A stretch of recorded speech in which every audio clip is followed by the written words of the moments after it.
नमस्कार, आप देख रहे हैं बिहार तक। मैं हूं आपके साथ सुकन्या सिंह। नीतीश कुमार को लेकर चर्चाओं का बाजार गर्म है कि जल्द ही नीतीश को विपक्ष का यानी कि विपक्षी गठबंधन इंडिया का संयोजक या कन्वीनर बनाया जा सकता है। चलिए आज हम आपको इस रिपोर्ट के जरिए बताते हैं कि आखिर क्यों नीतीश कन्वीनर या संयोजक पद के सबसे उपयुक्त दावेदार हैं। बता दें कि सबसे पहला पॉइंट यह है कि नीतीश कुमार ने ही विपक्षी गठबंधन की एकता की नींव रखी थी। नीतीश जैसे ही 2022 में एनडीए से अलग होकर विपक्ष के पाले में जाते हैं तो नीतीश कुमार ही वो व्यक्ति होते हैं जो सबसे पहले विपक्षी एकता की बात करते दिखाई देते हैं। चलिए दूसरा पॉइंट आपको बता दें कि नीतीश ने बीजेपी को 100 से नीचे समेटने का एक फॉर्मूला भी दिया। बता दें कि नीतीश कुमार ने बताया कि 1 वर्सेस 1 का फॉर्मूला अपनाकर विपक्ष 2024 के लोकसभा चुनाव में बीजेपी को 100 के नीचे भी समेट सकता है और इस फॉर्मूले के तहत तमाम विपक्षी दलों को एक साझा उम्मीदवार लोकसभा की सभी सीटों पर बीजेपी के खिलाफ देना होगा। नीतीश ने दावा किया कि अगर ऐसा हो जाएगा तो बीजेपी 100 के नीचे भी सिमट सकती है। बता दें कि जब तक नीतीश एनडीए का हिस्सा थे तब विपक्षी धड़ा जो है वो एकजुट नहीं हो पा रहा था। क्षेत्रीय क्षत्रप कांग्रेस को दावेदार नहीं मानते थे और मानते थे कि अगर कांग्रेस के साथ गए तो चुनाव में उनको ज्यादा नुकसान होगा। लेकिन नीतीश जैसे ही एनडीए से अलग होकर विपक्षी खेमे में आए तो सबसे पहले नीतीश ने समझाया कि कांग्रेस को इग्नोर करके 2024 के रण में बीजेपी को हराया नहीं जा सकता। इसलिए नीतीश ने सीधे कह दिया कि थर्ड नहीं, मेन फ्रंट बनाना होगा। इसके अलावा अब तक जो भी नेता विपक्ष में है उसमें तमाम बड़े नेताओं पर गंभीर भ्रष्टाचार के दाग लगे हुए हैं। कई नेता जांच एजेंसियों के जांच के दायरे में हैं, जैसे लालू प्रसाद यादव।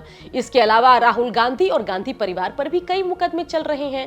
अरविंद केजरीवाल की पार्टी के बड़े नेताओं पर भी कई धाराएं चल रही है, कई आरोप लगे हैं। ऐसे में नीतीश कुमार का बेदाग होना, मिस्टर क्लीन होना उनको संयोजक पद का बड़ा दावेदार बनाता है। साथ ही नीतीश कुमार पर परिवारवाद का भी इल्जाम नहीं लगा है। बता दें कि समाजवादी धड़े से आने वाले नीतीश कुमार कुछ ऐसे नेताओं में से एक है जिन्होंने कभी भी अपने परिवार को अपनी पार्टी में आगे नहीं बढ़ाया, जबकि दूसरी तरफ आरजेडी और कांग्रेस जैसी कई पार्टियां हैं जिन पर परिवारवाद का गंभीर आरोप लगा है। साथ ही यूपी की अखिलेश यादव की पार्टी समाजवादी पार्टी पर भी परिवारवाद का गंभीर आरोप लगा है और ऐसी पार्टियां लोकसभा या विधानसभा चुनाव में अपने परिवार के सदस्यों को ही टिकट देती है और ऐसी पार्टियों के कार्यकर्ता ये मानकर चलते हैं कि इस पार्टी के सबसे बड़े पद पर खास परिवार का व्यक्ति ही आगे भी राजनीति करता दिखाई देगा। तो इसलिए बेदाग और परिवारवाद के आरोपों से परे नीतीश संयोजक पद के